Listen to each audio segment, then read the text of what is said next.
본 방송에서 제공하는 투자 정보는 투자 판단에 대한 조언입니다. 방송에서 제공하는 주식의 가치, 가격 상승 및 하락에 대해서는 방송사에서 보장하지 않습니다. 실시간 정보 브리핑입니다. 첫 번째 뉴스입니다. 작년 4분기 한국의 합계 출산율이 처음으로 0.6명대로 추락했습니다. 전 세계적으로 유례를 찾기 힘든 저출산이 지속되면서 출생아 수는 역대 최저치를 또다시 경신했으며 전체 인구 감소는 4년째 이어졌습니다. 두 번째 뉴스입니다. 지난달 전국 주택 거래량이 5개월 만에 반등했습니다. 다만 최근 5년간 1월 거래량 평균치에 크게 못 미쳐 이번 반등을 주택 경기 회복 신호로 보기에는 한계가 있다는 분석이 나오고 있습니다. 마지막 뉴스입니다. 국내 반도체 기업들이 주요 대학에 설립한 반도체 계약학과의 신입생 이탈이 갈수록 늘고 있습니다. 의대 열풍이 거세지면서 이공계 인재들이 진로를 대거 바꿨기 때문으로 풀이되고 있습니다.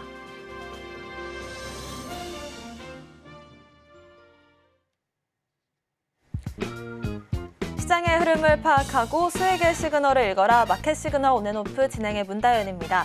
빠르게 변하는 시장 속에서도 수익의 시그널 보내는 종목과 섹터들 있습니다. 저희와 1시간 동안 그 수익의 시그널들 확인해 보시길 바라겠습니다. 저희 마켓 시그널 온앤오프 두 분의 전문가님들과 함께하고 있습니다. 먼저 정영석 전문가님과는 전반적인 시황을 짚어볼 거고요. 급등하는 섹터들 분석해 보겠습니다. 또 김선인 전문가님과는 시그널 이슈를 분석해보고 포트폴리오도 함께 고민해 보겠습니다. 오늘 나올 이 미국의 1월 PCE 지수 발표를 앞두고 미국 3대 지수는 일제히 하락으로 마감을 지었습니다. 지난 1월 CPI 지수 발표 이후로 약간의 충격이 있었기 때문에 시장 조금 경계감으로 흘러가고 있는 모습이고요. 우리 증시도 양대 지수 모두 하락 출발하고 있는 모습 잡히고 있습니다. 어떤 전략 세워보면 좋을지 정영석 전문가님과 얘기해 보겠습니다. 전문가님 인사드릴게요. 어서 오세요. 네, 안녕하십니까. 네, 미국 증시와 우리 증시 조금 약세로 흘러가는 모습인 것 같은데요. 시장 한번 짚어주실까요? 네, 뉴욕 증시부터 말씀을 드리겠습니다. CPI, PPI 예상치 상회하면서 증시가 2, 3거래일 정도 출렁거렸죠. 마찬가지로 오늘 PCE 결과가 나오는데 예상치를 상회하는 수치가 나온다면 분명히 시장이 출렁거릴 가능성이 높습니다. 다만 그 출렁거림이 자연스러운 눌림목인지 아니면 추세 이탈인지를 결정지을 요인은 엔비디아입니다. 엔비디아가 지금 호실적이 나와서 좋은 추세로 가고 있는데 이 흐름을 유지하면서 간다고 하면 PCE가 조금 잘 나오지 못하더라도 21선, 경기선 지지하면서 추세 이탈하지 않고 오를 가능성이 높고요. 엔비디아까지 만약 무너진다면 21선 이탈한 다음에 한 2, 3개월 정도 긴 조정을 받을 가능성이 높다. 뉴욕 증시는 좀 이렇게 말씀을 드리겠습니다. 우리나라 증시 같은 경우에는 코스피, 코스닥 모두 하락 출발하면서 안 좋은 흐름을 보이고 있는데 하락폭이 그렇게 크지는 않습니다. 외국인 기관 매도에 따라서 지금 코스피라든지 코스닥 하락하고 있는 것으로 보이고 최근에 증시를 이끌었던 저PBR 섹터 현대차라든지 삼성생명 이런 종목들이 빠지고 있는 국면이고 반면에 기아차 같은 경우에는 오르고 있어요. 기본적으로 이 저PBR 섹터의 어떤 외국인 기관 매도세가 이루어지고 있기 때문에 코스피가 빠지고 있다 이렇게 좀 해석을 하시면 될 것 같고 코스닥 같은 경우에는 최근에 이슈가 있던 가상화폐 관련주라든지 리튬 관련주 한번 올랐다가 빠지고 있기 때문에 역시나 같이 증시가 빠지고 있다 좀 이렇게 생각하시면 될 것 같습니다. 이러한 장세에서 우리가 전략을 세운다면 비트코인이 지금 굉장히 많이 올라가고 있잖아요. 추세적으로 저는 더 올라갈 것이다라고 생각하기 때문에 지금 고가권에서 들어가기보다는 눌릴 때 우리가 들어가는 전략 하나 세울 수 있고 여전히 저PBR 섹터 유효합니다. 다만 그동안 증시를 이끌어왔던 유통, 금융지주사, 보험 이제는 옥석을 가릴 때입니다. 실제로 기업 입장에서 주주환원 정책을 하는지 가령 자사주를 소각하는지 배당 성향을 늘리는지 이런 부분에 초점을 맞추시고 대장주를 공략하시면 큰 수익을 볼 수 있을 거다라는 말씀을 드리고요. 구체적으로 전략 받아보고 싶다 하시는 분들, 올해는 단타 정복해보고 싶다 하시는 분들은 아래 초록 밴드 입장하시면 구체적인 정보를 제공해 드리도록 하겠습니다. 네, 지금 시장에는 체크해야 될 부분들이 많은 것 같습니다. 오늘 당장 발표가 될 PCE 지수 발표부터 해서요. 엔비디아의 흐름들은 어떻게 좀 이어질지 그리고 저PBR 주들과 함께 비트코인 관련된 흐름들까지도 저희와 함께 체크를 해보시면 좋을 것 같고요. 자세한 전략 함께 세워보고 싶으신 분들은 아래 보이시는 QR코드 기본 카메라로 스캔하신 뒤에 초록밴드 통해서 확인해 보실 수 있습니다.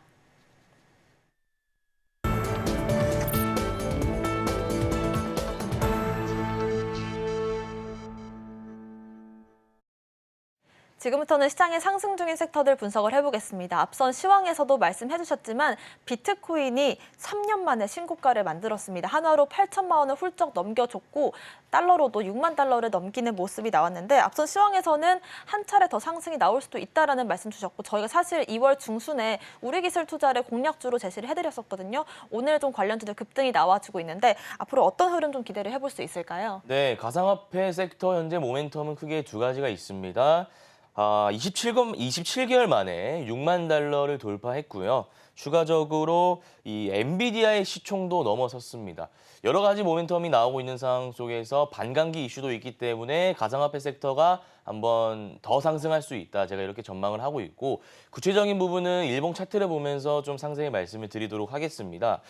우리기술 투자가 실질적인 대장주입니다. 근데 여러분들 좀 의아해하실 거예요. 분명히 전문가 말대로라면 비트코인이 27개월 만에 장중 6만 달러를 돌파했고 4월 반감기도 있고 시총의 엔비디아도 넘어서고 지금 낙관론이 팽배하고 있는 상황 속에서 관련 대장주인 우리기술 투자는 시초가 갭 띄우고 왜 빠지고 있냐 의아해하실 것 같은데 자 이렇게 보시면 됩니다. 우리가 이렇게 차트를 볼 때 이 네모난 박스에 국한해서 차트를 볼 때는 막 52주 신고가를 찍은 것처럼 보이고 매물대로 소화한 차트로 보이고 더 올라갈 것처럼 보이지만 이렇게 보시면 안 되고 우리가 차트를 좀 넓게 봐야 돼요. 넓게 보면 네모난 박스 이전에 이미 많은 사람들의 물량이 있습니다. 보시면 이 구간입니다. 그럼 지금 이론적으로 봤을 때 10,000원 이상대에 물린 사람들이 아직 엄청 많다는 거예요. 이 사람들의 물량을 소화하지 못했다는 거예요. 그래서 우리 기술 투자가 시가총액이 전일 기준으로 7,400억입니다. 오늘 오른 것까지 계산하면 8,000억 넘겠죠? 이런 무거운 종목이 올라가려고 해요. 정상에 올라가려고 하는데 악성 매물대가 있다고 가정해 보자고요. 악성 매물대가 있기 때문에 지금 이런 윗꼬리가 달리는 겁니다. 그래서 이전에 보면 이런 캔들 다 고가권에서 나오면 안 좋은 캔들임에도 불구하고 재료 모멘텀 살아있으니까 이런 역경을 딛고 추가적으로 올라가는 겁니다. 우리 기술 투자 마찬가지예요. 지금 단기 고가권에서 1,510원 찍고 내려오는 구간입니다. 그래서 지금 들어가시면 안 되고 이전 차트 패턴을 고려해 봤을 때 주가가 더 빠집니다. 중요한 건 어디까지 빠지느냐 그게 중요한 거겠죠. 빠지는 건 확실한데 이게 10,000원 라인 지지받고 오를 것인지 아니면 8,000원 라인까지 빠질 것인지 아니면 더 나아가서 7,000원 21선 부근까지 빠질 것인지 이건 아무도 모릅니다. 다만 그동안 차트 패턴을 봤을 때 21선 이탈하고 더 빠질 가능성이 높다는 겁니다. 그래서 신규로 매수하고 싶으신 분들은 지금 들어가지 마시고 가격적으로 봤을 때 8,000원 이탈하면 오히려 분할 매수 관점에서 들어가시면 된다라는 말씀을 드리고 자 하나투자증권 부대장주죠. 이 하나투자증권 같은 경우에는 유성형 캔들이 이렇게 나왔어요. 박스권의 고가 라인에서 이렇게 나왔다는 것은 세력들의 물량이라기보다 거래 대금으로 봤을 때 개인 투자자의 물량이다 우리가 이렇게 추론을 할 수 있고 우리기술 투자와 마찬가지로 하나투자증권 역시 과거에 7,000원까지 상승하는 전례가 있기 때문에 매물대가 있다. 즉 지금 주가가 4,520원이잖아요. 여러분들 7,000원대 물리는 사람들이 너무 많다는 거예요. 그럼 내가 올라가려고 하면은 당연히 차익 물량이 나오겠죠. 올라가기 힘듭니다. 그리고 하나투자증권 역시도 우리기술 투자와 마찬가지로 시총이 전일 기준 9,000억이나 되는 무거운 종목이에요. 그래서 이 종목 같은 경우에도 우리가 공략을 해야 한다면 우리기술 투자와는 다르게 추세 이탈하지 않고 21선 타고 올라가고 있어요. 가격적으로 말씀드리면 4,250원 내려올 때 한번 잡으시면 될 것 같다라는 말씀을 드리고 마지막으로 위지트입니다. 위지트는 3등주예요. 제가 항상 매매할 때 대장주, 부대장주 들어가야 된다라고 말씀드렸고 웬만하면 대장주 들어가는 게 맞다라는 판단을 내렸습니다. 근데 우리가 부대장주를 매매해야 될 때가 있어요. 언제냐면 대장주가 상한가 갔을 때, 대장주가 52주 신고가 찍고 너무 많이 올랐을 때 짝짓기 매매 기법을 이용해서 부대장주를 공략해 볼 만하죠. 다만 위지트 같은 경우에는 부대장주가 아니라 3등주이기 때문에 교육적인 차원에서 이런 종목이 있다라는 말씀을 드리고 혹시나 우리 시청자님 중에서 위지트 들고 계신 분 있으실 것 같아서 제가 종목 분석을 좀 해드리자면 전체적으로 봤을 때 박스권 아까 하나투자증권이나 우리기술 투자는 박스권 고가 라인을 돌파하고 추세 살리면서 가고 있잖아요. 위지트는 3등주라서 이 네모난 박스를 돌파하고 있지 못해요. 이 말인즉슨 대장 부대장이 아니라 역시 3등주이기 때문에 박스권의 고가 라인을 돌파하고 있지 못한다는 것이고 우리가 만약에 매매를 해야 한다면 800원 라인 지지받고 박스권 라인인 1000원 고가 잡고 우리가 박스권 매매 기법을 이용해서 매매할 수 있는데 굳이 우리기술투자 하나투자증권이 있는데 아직 잘 살아있는데 위지트를 매매할 필요는 없다고 보입니다. 그래서 들고 계신 분들은 손절 라인 800원 잡고 대응하시면 될 것 같고요. 단기 목표가는 1000원 잡고 리스크 관리 차원에서 분할 익절하시면 될 것 같다라는 말씀을 드리고 구체적으로 가상화폐 섹터 관련해서 내가 정보를 받아보고 싶다. 올해는 지긋지긋한 단기 투자 한번 정복해보고 싶다 하고 싶으신 분들은 아래에 초록 밴드 QR 나와 있습니다. 들어오시면 제가 구체적인 전략을 제시해드리도록 하겠습니다. 네, 가상화폐 관련해서는 1등주부터 3등주까지 저희가 관련주들 흐름을 분석을 해드리고 있고요. 1등주 대장주라고 할 수 있는 우리기술투자는 저희가 2주 안 되는 시간 동안 공략주로 제시를 해드렸고 21% 넘는 수익률 만들고 있습니다. 이렇게 섹터 안에서 어떤 종목이 좀 강세를 보여줄 수 있을지 종목 선정 함께 해보고 싶으신 분들은요. 아래 보이시는 QR코드 스캔하시면 확인해 보실 수가 있고 여러분들께서 직접 단타 종목을 선정하실 수 있도록 비법 자료집 준비하고 있습니다. 아래 보이시는 QR코드 스캔하셔서 초록밴드 통해서 받아가시면 좋을 것 같습니다. 두 번째 섹터로는 저출산 관련된 섹터들 알아볼 텐데요. 이대로면 정말 한국 국가 소멸이 되는 게 아니냐라는 우려감이 나올 정도로 지금 현재 출산율이 굉장히 저조한 상태입니다. 이 팬데믹 이후로 해서 혼인 건수가 늘었음에도 불구하고 합계 출산율이 0.6명이라고 합니다. 정말 어디까지 좀 이렇게 출산율이 저조해질 수 있는 건지 저출산 관련주들 한번 짚어주실까요? 네, 저출산 좀 보겠습니다. 우선 출산율이 지난해는 0.72가 나오고 올해는 0.6명대로 떨어졌습니다. 이게 어느 정도 수준이냐면요. 전쟁통에도 이 정도는 안 나온다고 합니다. 그런 이슈가 언론을 통해서 나오고 있는데 정말 우리나라 인구 소멸을 향해 가고 있다. 심각한 수준이다라고 보시면 되고 이럴 때일수록 여야는 정치 논리를 버리고 이 총선을 앞두고 저출산 관련 공약을 앞다퉈 내세울 수밖에 없는 상황입니다. 그 말인즉슨 저출산 관련주의 모멘텀이 아직 살아있음을 의미하고 일정 매매 관점에서 4월달까지 보셔도 되고 아니면 4월달을 넘어서 공약은 계속 나올 수밖에 없기 때문에 추가적으로 추세 매매 기법을 적용해서 보셔도 된다라는 말씀을 드리는데 구체적인 부분은 차트를 통해서 한번 짚어보도록 하겠습니다. 우선 여러분들이 잘 아시는 아가방 컴퍼니입니다. 아가방 컴퍼니에 대해서 제가 차트 분석을 해드릴 텐데 어려운 용어 안 쓰고 쉽게 한번 제가 설명해 드릴게요. 올랐죠? 내렸습니다. 지금 전고점 부근까지 다시 오르고 있어요. 다시 내리겠네요. 그럼 이 부분에서 지지라인에서 사면 되겠네요. 이런 간단한 논리로 접근 가능합니다. 뭐 이걸 어려운 용어로 안 쓰고요. 근데 가격적인 부분에서 봤을 때 5,000원 라인 지지받고 이탈하면은 손절하시면 되고 다시 오르면 어디 익절가 잡으면 될까요? 7,000원 라인 잡으시면 되죠. 왜냐하면 올랐다 내려온 구간이니까. 근데 이게 이렇게 보셔도 되지만 앞에 이 부분을 제외하고 추세가 살리면서 올라가고 있죠. 지금 추세를 살리면서 다시 올라가고 있잖아요. 그래서 추세 매매 기법을 적용해서 추세의 지지 라인인 한 6,200원, 6,000원까지 보셔도 돼요. 그래서 네모난 박스 칠해드리면 이렇게 그릴 수 있겠네요. 이 구간에서 우리가 분할 매수하면 된다. 또 이런 논리가 잡힙니다. 그래서 제가 정리를 하자면 지금 이 구간이 올랐다가 내려오고 다시 올랐다 내려오고 있는 구간이기 때문에 박스권 매매 기법을 이용해서 박스권의 저점 라인인 5,000원 잡고 대응하셔도 된다라는 말씀을 드리고 내가 5,000원 잡고 대응하려면 단기 목표가는 7,000원 잡으시면 됩니다. 근데 내가 그게 아니라 단기간 내에 승부를 보고 싶다. 난 단기 투자자다 하시면 추세가 살아있으니까 이 추세의 지지 라인인 6,200원에서 6,000원 사이에 비중을 5% 미리 걸어 놓으신 다음에 단기 목표가 전고점 라인이 7,180원 잡고 대응하시면 된다라는 말씀을 드리고 추가적으로 하나 더 보자면 제로투세븐입니다. 자, 제로투세븐은 여러분들 직관적으로 받아들이실 수 있겠지만 대장이 아니라 부대장입니다. 아까 말씀드린 아가방 컴퍼니는 추세 살리고 잘 가고 있는데 반해 이 제로투세븐 같은 경우에는 등락폭이 좀 적죠.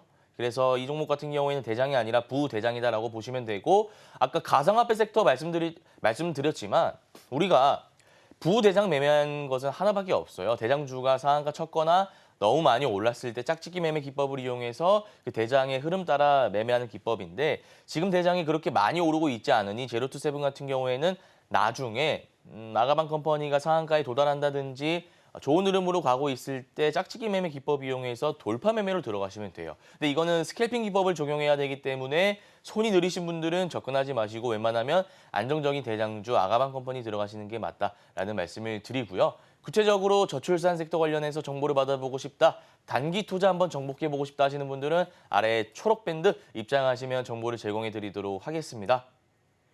네, 저출산 관련주들 역시나 대장주는 아가방 컴퍼니, 부대장주는 제로투 세븐 짚어주셨고요. 각각의 종목별로 제시해주신 차트 전략들 체크를 해보시면 좋을 것 같습니다. 단기 투자에 있어서 쉬운 용어로 정복을 해보고 싶으신 분들은요. 아래 보이시는 QR코드를 기본 카메라로 스캔만 하시면 초록밴드 통해서 단타에 대한 추가적인 강의도 들어보실 수 있습니다.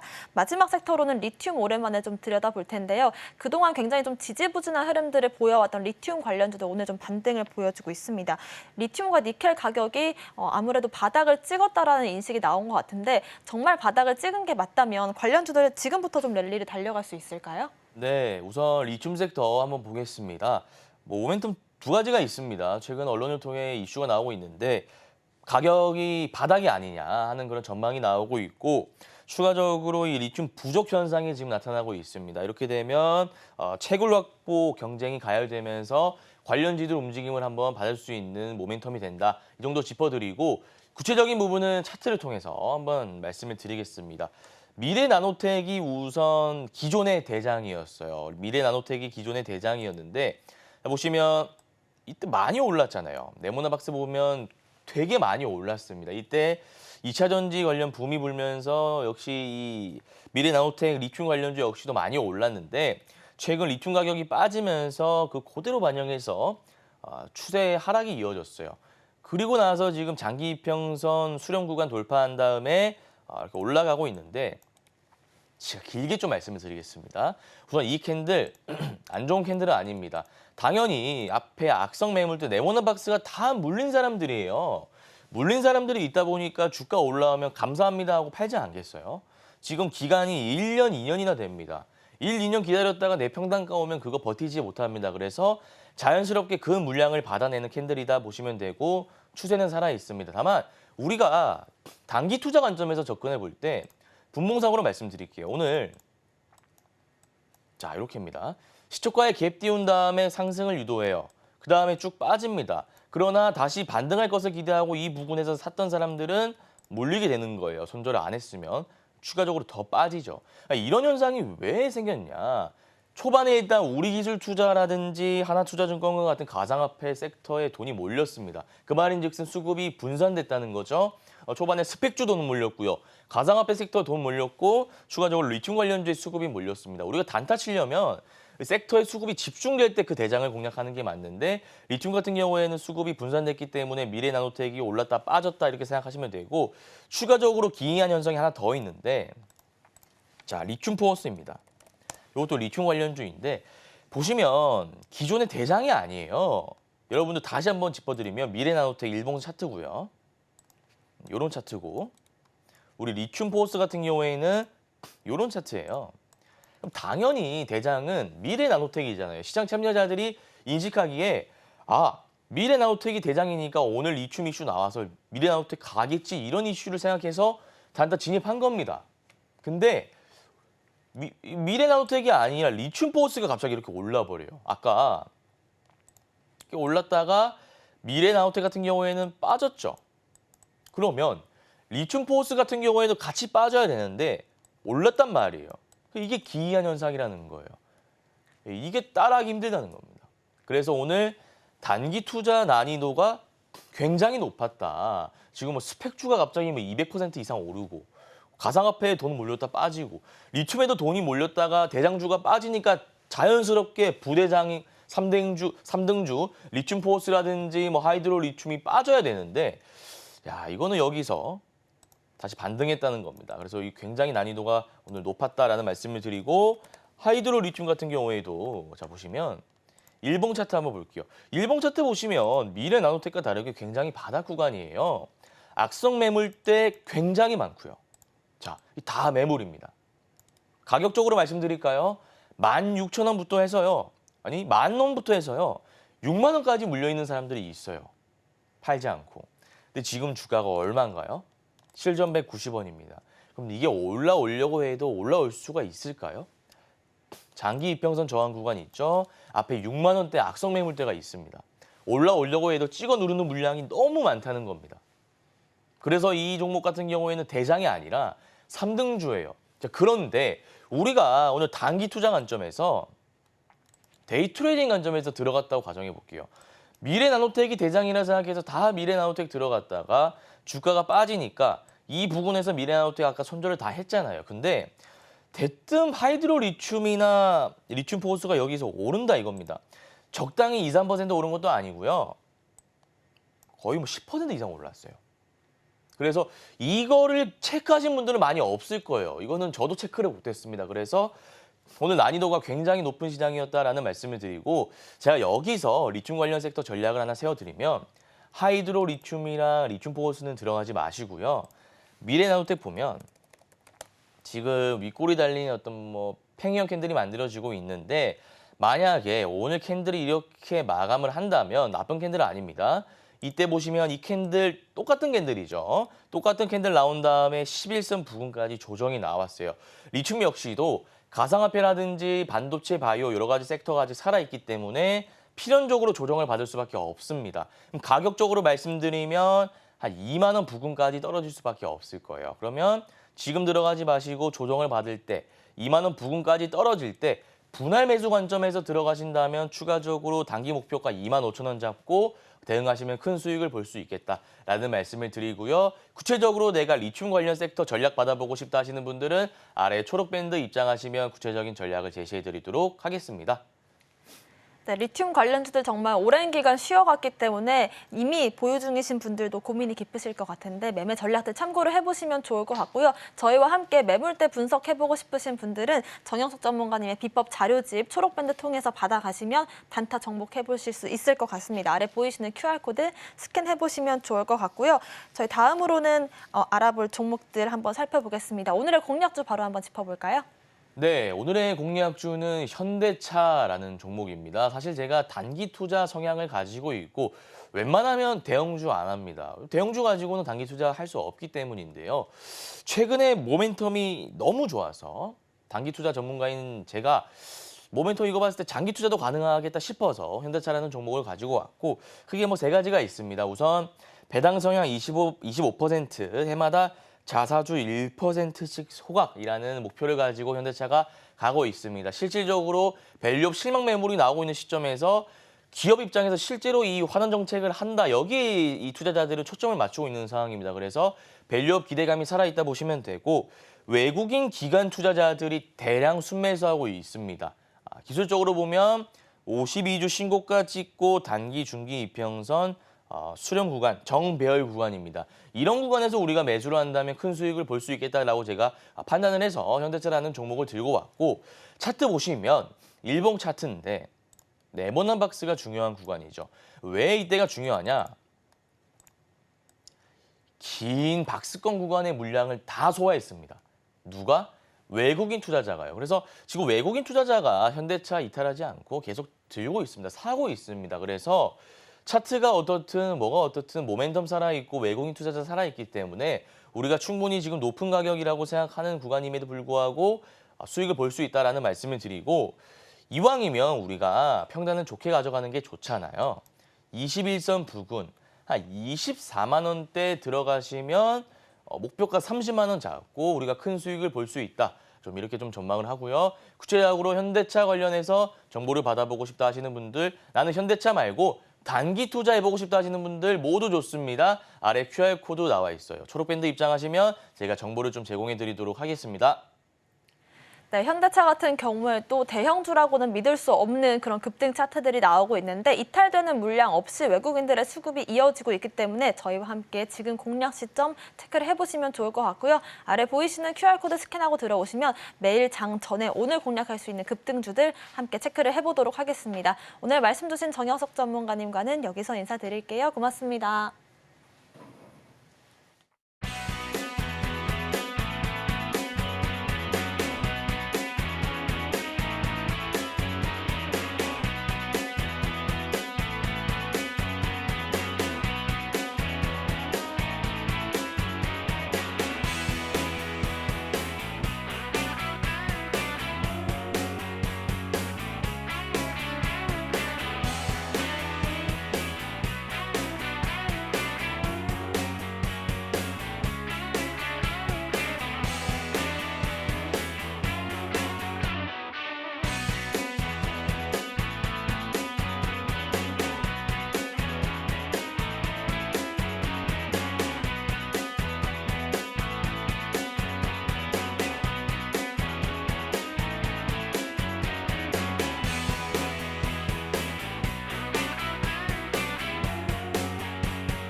지금부터는 김선인 전문가님과 함께 시그널 이슈를 분석해보고 포트폴리오도 함께 고민해보겠습니다. 먼저 오늘의 오전 시그널 이슈부터 화면으로 만나보겠습니다.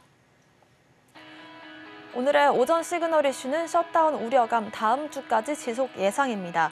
미국 연방정부의 임시예산 1차 만료 시한이 이틀 앞으로 다가온 가운데 여야 지도부가 일부 부처 예산에 합의했습니다. 쟁점 예산의 처리 시한은 늦추기로 합의했는데요. 여야는 이들 부처 예산에 대한 임시 예산안을 이번 주말까지 먼저 처리한 뒤 다음 달 8일까지 본 예산을 처리할 예정입니다. 다음 주까지 미국에서 셧다운 관련된 우려감들이 어떻게 풀릴지 김선인 전문가님과 얘기해보겠습니다.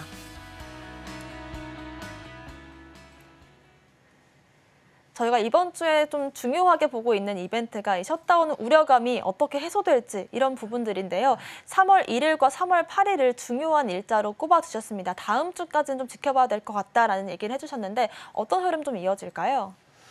네, 이 부분이 조금 안정이 좀 되면 될 것 같은데요. 우선은 조금 조심스럽긴 해요. 계속 그렇지만은 해결 자체가 빠르게 되는 게 아니기 때문에 영향을 좀 주긴 할 겁니다. 그래서 이게 바이든도 의회에다가 예산안 처리를 좀 호소하고 있기도 한데 그래도 다행인 게 2시간 전 속보긴 한데요. 일부 예산 합의 처리 시한 연장하긴 했어요. 그래서 당장은 좀 피하긴 한데 결국 또 마찬가지예요. 나중 되면 연장하고 나면 일주일 연장, 2주 연장 이런 식인데요. 연장하고 나면은 또 영향을 줄 겁니다. 그래서 한동안은 이게 계속 약간은 조금 살얼음판처럼 다가올 수는 있어요. 근데 좀 재밌는 점은 하나 있는 게 뭐냐면요. 오늘 시장, 어제 시장 그렇지만은 이 코스피 쪽에서 특히나 어제 같은 경우 외인들이 잘 들어와 줬었는데 오늘 보면요. 외인 매도가 좀 강하고 기관도 매도세가 좀 더 강해요. 어제까지만 하더라도 좀 회복을 하는 듯 했지만 좀 밀리거든요.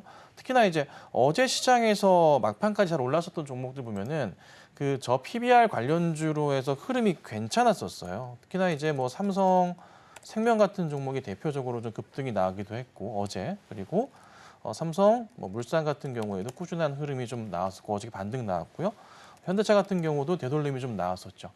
근데 오늘은 전체 흐름에서 보건데 몇몇 특정 종목만이 좀 움직이거든요. 그래서 기관들과 외인들이 일부 좀 차익 실현하는 물량들이 이번 주 초에도 그렇고 지난주 말도 그렇고 오늘도 그렇고 좀 나오는 것 같아요. 특히나 저희가 국내 증시가 이제 연휴를 통해서 뉴욕 증시 이틀치 이상을 좀 봐야 되기 때문에 당장에 있어서는 조금 급한 대응은 자제하자. 다음 주 상황 보고 다시 들어가 보자는 그런 상황들이 많이 연출되는 것 같습니다. 그래서 우선 지금은 급한 대응 역시나 자제하셔야 되고요.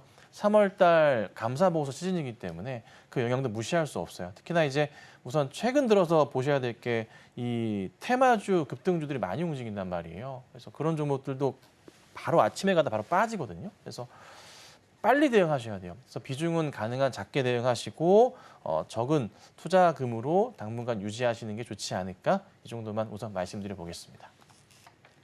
네, 일단 당장의 이슈가 해소되더라도 언제든지 좀 다시 불거질 수 있는 부분들이 있고 또 다음 주까지는 시장을 관망하는 자세로 지켜보는 전략 제시를 해주셨습니다. 저희와 함께 이슈 분석 추가적으로 해보고 싶으신 분들은요. 아래 보이시는 QR코드 스캔하시고 초록변을 통해서 김선인 전문가님과 얘기 나눠보시면 좋을 것 같습니다.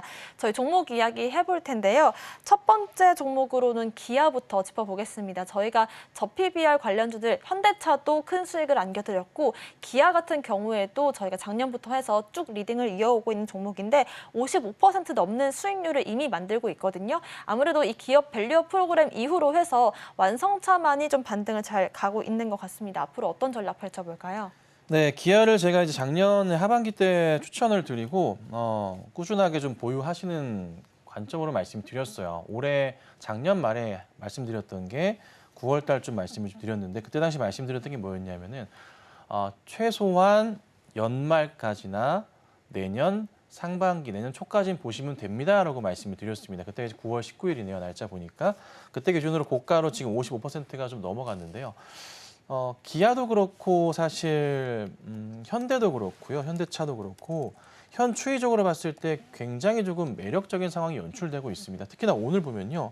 현대 모비스 같은 경우에도 재반등이 나오거든요. 그러니까 어제도 상승이 좀 나왔었는데 오늘도 올랐죠. 특히나 이제 기아가 우선 현재 우선은 이 3대장 중에 대장주예요, 기아가. 근데 기아 상황을 보자면요.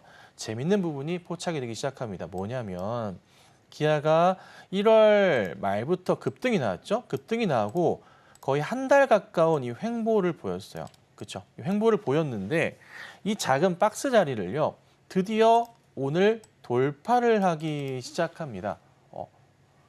그러면 이 N자형 패턴으로서도 볼 수가 있을 것 같고 계단식 상승 흐름으로 큰 그림을 그려낼 수 있는 그런 조건들이 좀 형성이 좀 됐는데 수급 상황에서 좀 기아를 살펴보자면 자 그간에 조금 계속 매도를 보였었던 기관들도 그 횡보 기간 동안 2월 내내 횡보했을 때 매도를 보였던 기관들이 서서히 어제부터 매수를 들어오는 게 보이고요. 그 기간 물량을 사실 기타 법인 쪽에서 끌어당겨 왔었거든요. 싹싹. 자, 외인 같은 경우도 2월 중순까지 매수 우위였다가 약간 좀 멈추는 듯 했으나 어제 약간 들어오고 오늘 매도긴 하지만 분위기 자체가 좀 바뀔 수 있지 않을까라는 생각이 좀 들기도 합니다. 자, 만약에 그렇다면 다음 주에 오늘 우선 잘 갔어요. 저도 오늘 아침에 오픈톡방에서 공개적으로 기아를 굉장히 좋다 말씀을 좀 드렸습니다. 수급이 오늘 가장 많이 들어왔던 종목입니다. 그러니까 오전에 9시부터 10시 사이에 수급적인 금액으로 따져봤을 때 기아가 정말 많이 들어왔습니다. 그래서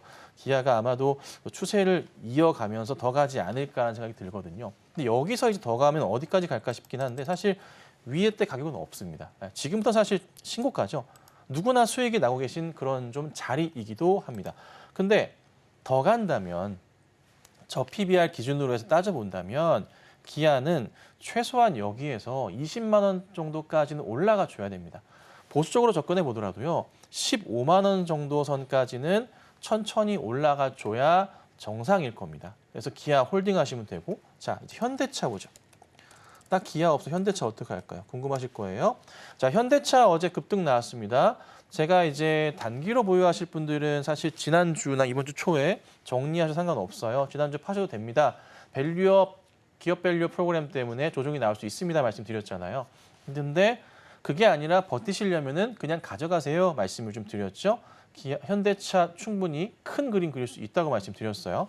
어제 올라가고 오늘 상승 나오는데 기아랑은 조금 다르게 기아는 21년 고점을 이 자리 자체를 뚫고 넘어갔단 말이에요. 근데 현대는 주봉으로 볼게요. 일봉이 너무 조금 작게 보이니까 현대 같은 경우에는 아직 요 공간 자체, 아직 공간이 남아 있어요. 가격적으로 28만 원 돌파 여부인데 이 구간 자체가 저는 조만간 나올 거라 판단이 됩니다. 그래서 현대 같은 경우에도 장기적 판단에서 보건대 홀딩 하셔야 돼요. 30만 원 이상으로 그림을 그려낼 거거든요. 그래서 우선 지금 대장은 시총 대비는 아니지만 기아가 키를 잡고 있고요. 기아가 가고 그다음 현대차가 가고 그다음 어디로 가느냐? 그다음은 현대 모비스로 갑니다. 자, 현대 모비스 볼게요. 현대 모비스도 오늘 상황에서 보니까 굉장히 조금 좋은 모습을 보여주고 있어요. 주가가 아주 이쁘게 오늘 반등을 합니다. 자, 이거 현대 모비스 주봉 차트인데요. 똑같아요. 현대 기아 모비스 21년 초 1월 고점 자리 형성하고 있고요. 같은 움직임을 항상 보여줍니다. 현대모비스 주봉 차트 보세요. 바닥 잘 다지면서 올라갈 채비를 하고 있는데 일봉으로 돌아가서 보자면은 바로 전고점 자리가 작년 7월, 8월 자리에서 잘 싸우고 있었죠. 약간 가려다가 많은 그림이었지만 오늘 다시 시도하는 그림들 수급상 양호하고 자금 들어와주고 여기에서 추세를 한 번만 더 돌려서 위로만 솟구치면서 25만 원대 돌파 시도하고 돌파가 나와 버린다면 이 종목은 어디요? 저기 위에 40만 원대가 고점. 기아는 저 자리를 돌파했고요. 현대는 지금 돌파를 시도하고 있는데 이 갭을 메꿀 수 있는 그림이 나와주겠죠. 자, 그러면 현대 모비스가 다시 갔어. 좀 있으면 갈 거예요.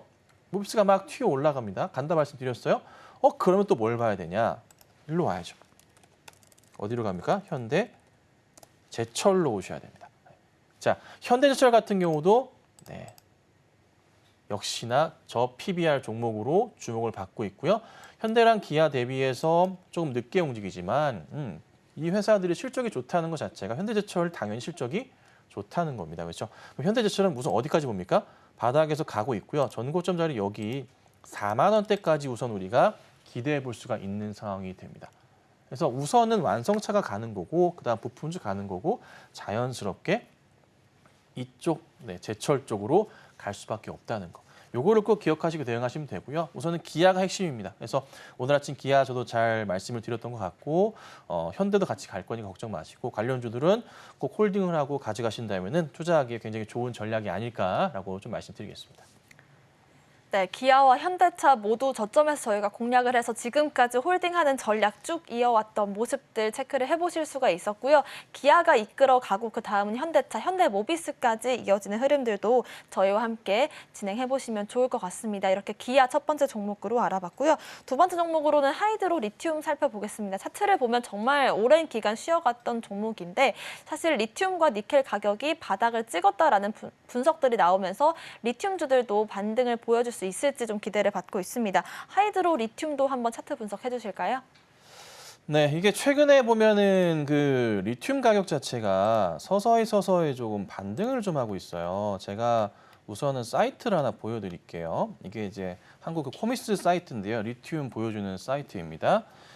리튬 가격이랑 니켈 가격을 제가 보여드릴 건데 보시면은 이렇게 이렇게 잡히네요. 자, 여기 끝에 보시면 최근에 이 바닥에서 이렇게 올리는 게 보이실 거예요. 제 바로 봐보세요. 왼쪽에 이렇게 돌리죠.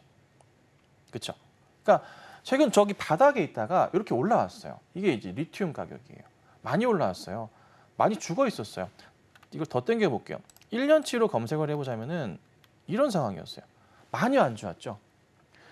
이 상황이 정말 많이 올랐었다가 내려왔다가 최근 다시 살짝 올라와요. 이걸 다시 확대를 3개월치로 보여드리자면은 눈에 들어오시죠. 아, 많이 올라왔구나. 여기 바닥에서 보시면 많이 올라왔어요. 근데 이게 리튬만 그런 게 아니라 그 니켈 쪽도 보시면요. 최근 추이 보세요. 니켈 보이시나요? 저기 횡보하다가 깨지다가 다시 여기 올라왔어요. 니켈도 바닥에서 이렇게 쫙 올라오는 그림이 포착해 주면 됩니다. 그래서 이러다 보니까 최근에 이제 2차 전지 쪽으로 해서 이슈가 좀 잡히기도 하고요. 죄송합니다. 잡히기도 하고 리튬 니켈 값 반등을 통해서 관련주들이 좀 상승이 나왔어요. 그래서 오늘 좀 상황을 보니까 이 종목이 정말 매력적으로 사실 최근에 많이 보였습니다. 그러니까 제가 지난주부터 해서 니켈, 리튬 값이 반등이 나오니까 이 종목을 보시는 게 좋습니다라고 해서 오픈톡방에도 안내를 드렸던 종목이고요. 약간 조금 밀리는 듯 했지만은 이거 아직 매수 주체들이 안 나갔다. 조금 더 보셔도 되겠다라고 판단을 해서 사실 드렸던 종목이거든요. 근데 사실 이게 이번 주 보면은 리튬 반등을 통해서 올라갔던 종목들이 좀 굉장히 조금 많았어요. 근데 하이드로 리튬이 눈에 많이 띄는 게 뭐냐면 보세요. 주봉으로 볼게요. 이 종목 22년도 때부터 급등이 나왔다가요. 정말 많이 올랐습니다. 그리고 저기 고점이 6만 원대고요. 10분의 1 토막 났어요. 4,400원까지 떨어졌거든요. 그리고 최근 차트 보시면 반등이 나와요. 보이실 겁니다. 자, 근데 일봉으로 돌아가서 좀 확대를 해보자면은 거래량이랑 같이 볼게요. 최근 보시면 매수 거래 대금이 거래량이 상당히 늘었어요. 이때 하루 늘었고요. 그 다음날 안 팔고 나가요. 안 팔았습니다. 그리고 20일 날 2월 이때도 거래량 상당히 늘면서요. 주가가 급등을 합니다. 다음 날 주가 안 떨어졌어요. 안 팔았어요. 그리고 거래량 보세요. 야금야금 바닥에 있죠. 정리 안 한 거고요. 다시 화요일, 수요일, 목요일 거래량이 점차 늘다가 오늘 장중에 13%대까지 올라갑니다. 차트 추세에서 보건데 이런 종목은요. 이런 식으로 약간의 계단형 형식을 보이면서 이렇게 급등이 나오는 상황인데 지금 또 라인상으로 여기 라인이 보이실지 모르겠으나 여기 라인이 하나 있어요. 길게 이렇게 길게 연결된 라인이 하나 있는데 이게 60일 선이에요. 여기까지 돌파 시도가 지금 나와주고 있는 모습이고 그렇죠? 이쁜 모습이 포착이 좀 되고 있어요. 주봉으로 다시 봐드릴게요. 이런 상황이에요. 야, 이거 못 가도 어디까지 갈까? 못 가도? 그 전에 제가 항상 주목하는 게 있죠. 박스 자리 보셔야 됩니다. 그 박스 자리까지 보세요. 여기 보면은 작년 10월, 11월, 12월 여기에 박스 자리가 있어요. 이 자리가 얼마냐? 가격적으로 10,000원대가 넘어가거든요. 일봉으로 봐드릴게요. 일봉으로 보면은 여기 자리죠. 10월, 11월, 12월 여기 자리. 여기 자리가 나름 박스 주체 자리인데 여기가 10,000원대가 넘어요. 못 먹어도 10,000원이라는 소리예요. 그래서 근데 리튬 추이가 이게 쉽게 밑으로 꺾일까요? 가격 추이가? 안 그럴 거예요. 원체 바닥에 있거든요. 돌리게 될 거예요. 다시 보여드리지만 요게 이제 리튬을 다시 보여드릴 거지만 보세요. 리튬 가격인데 3개월치라서 좀 움직이는 것처럼 보이죠? 이거요. 1년으로 돌리잖아요. 네. 눈에 보이지도 않을 정도로 요 끝에 보이시나요? 바로 옆에 여기? 눈에 보이지도 않을 정도로 바닥에 있어요. 완전 바닥에 있어요. 이게 조금만 움직이면 차트 추이상 보시면은 150선까지 여기까지는 네, 흐름이 탈 수가 있겠죠. 라인상으로. 그러면은 관련주들 많아요. 하이드로리튬도 있고 리튬 뭐 포어스 이런 것도 있습니다. 오늘 14% 올랐어요. 리튬 포어스도요. 차트 죽이죠. 이것도 보시면 보세요. 차트 보세요. 야, 거래가 터지면서 갑니다. 어제 오늘. 예, 요 관련주들이 상승을 좀 주도할 수도 있습니다. 단기적으로도.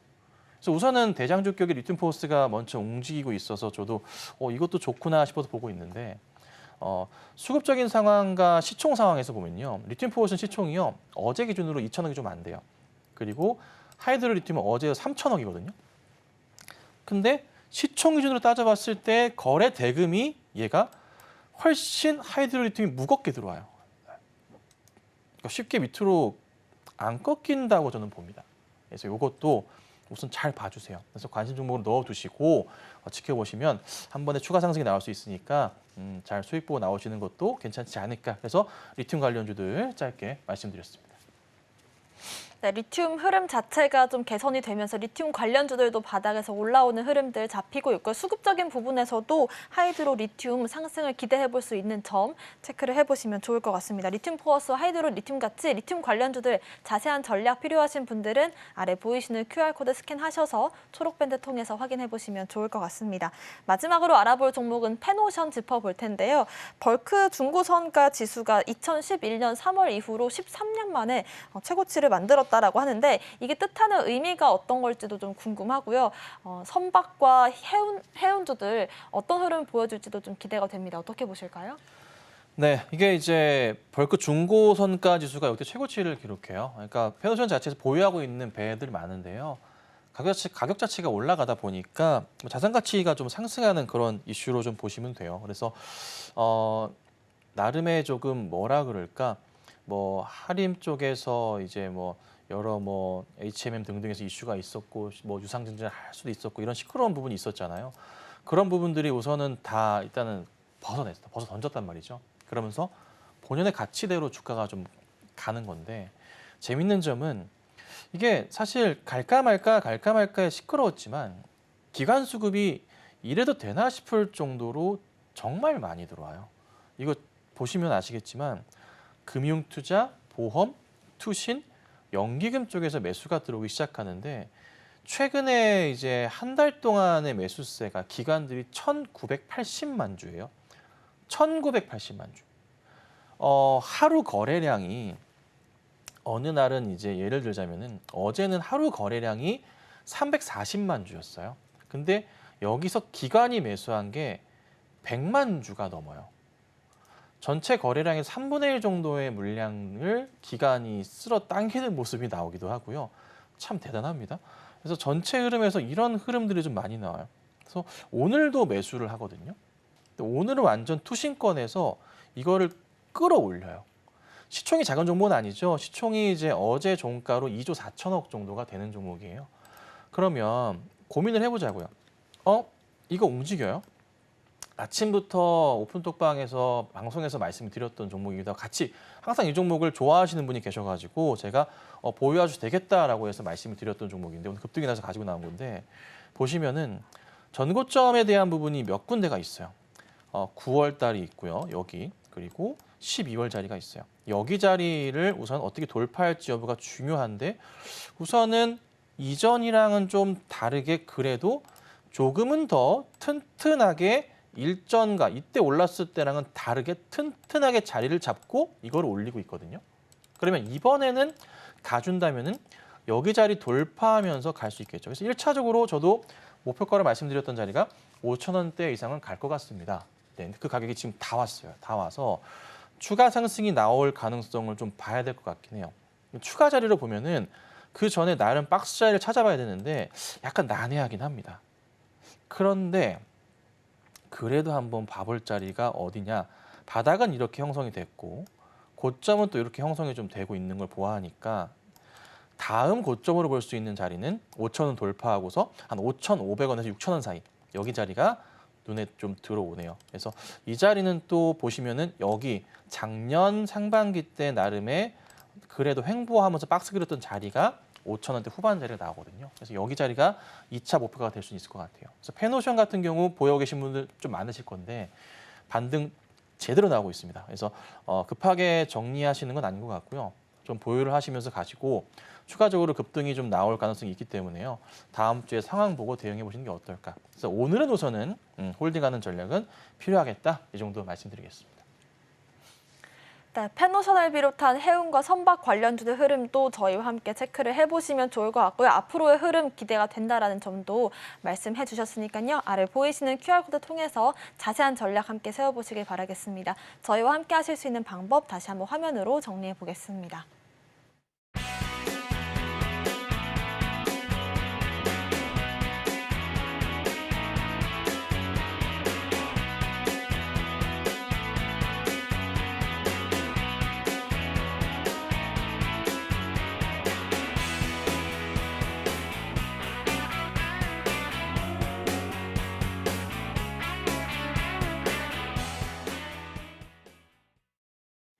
네, 어느덧 이제 이번 주 마지막 오후장만을 남겨두고 있는데요. 코스닥이 양전해주긴 했지만은 좀 잠잠한 흐름 이어지고 있는 것 같습니다. 어떤 전략 세워볼까요?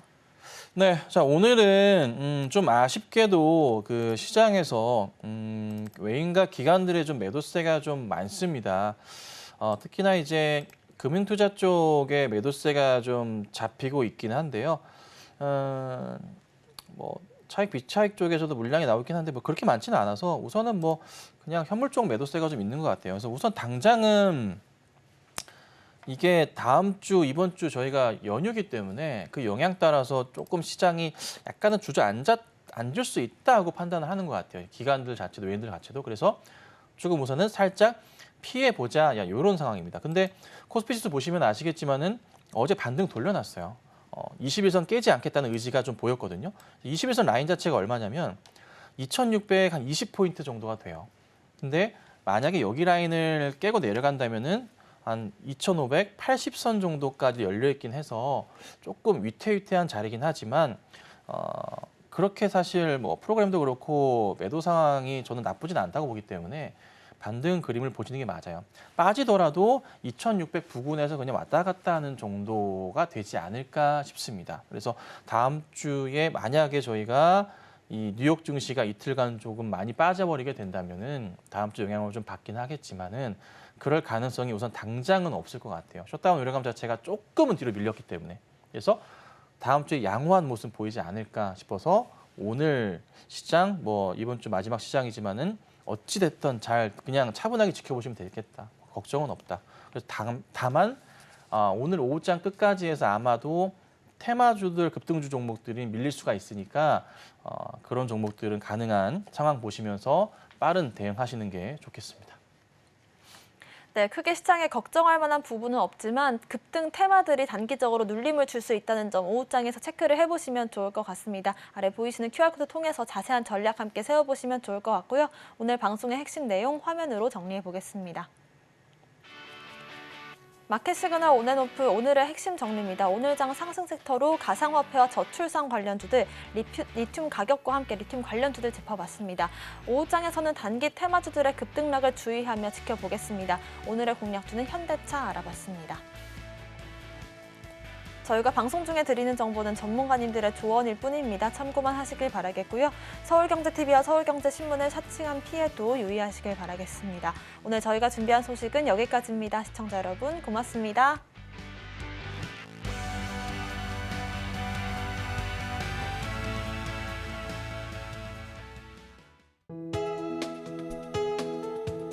본 방송에서 제공하는 투자 정보는 투자 판단에 대한 조언입니다. 방송에서 제공하는 주식의 가치, 가격 상승 및 하락에 대해서는 방송사에서 보장하지 않습니다.